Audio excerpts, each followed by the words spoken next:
Hi everyone, today I thought I would discuss with you 4 things to do in every interview in Canada specifically.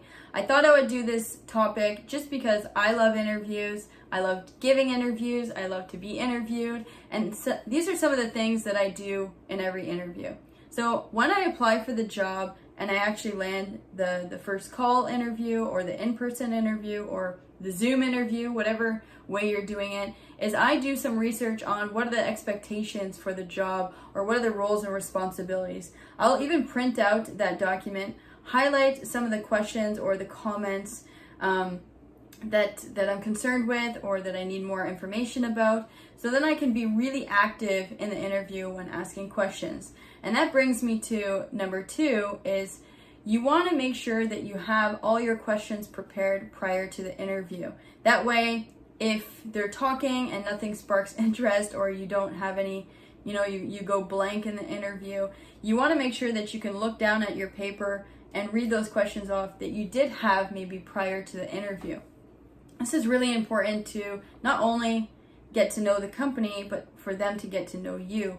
If you just sit there in the room silently and you don't ask questions, it won't seem like you're even engaged with them or even interested in the job. A lot of Canadian companies want to see you curious about what the role is, what the responsibilities are, and just have a full understanding of what you're going into. So this is really important for both sides.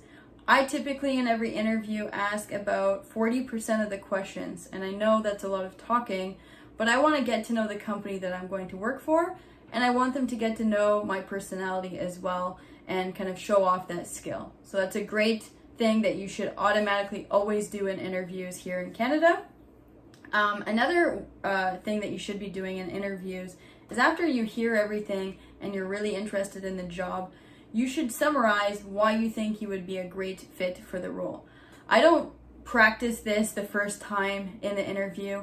I usually practice this maybe 5 to 10 times with my husband or with a friend or even by myself to a camera, why I think I would be great for the job.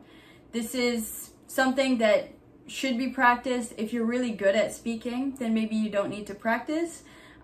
Just really tell them why you think you would be a great fit for the job.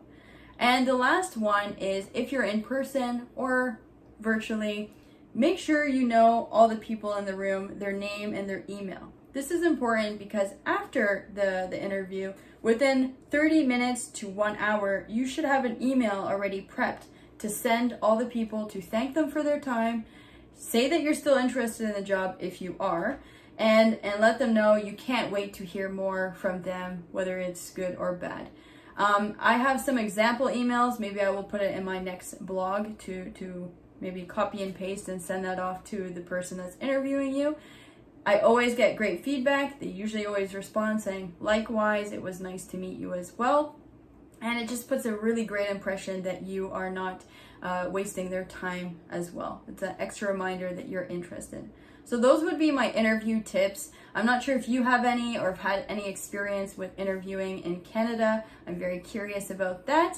And I noticed there was a lot of new people here, so thank you so much for joining, and I will see you next time. Bye-bye. Thank you.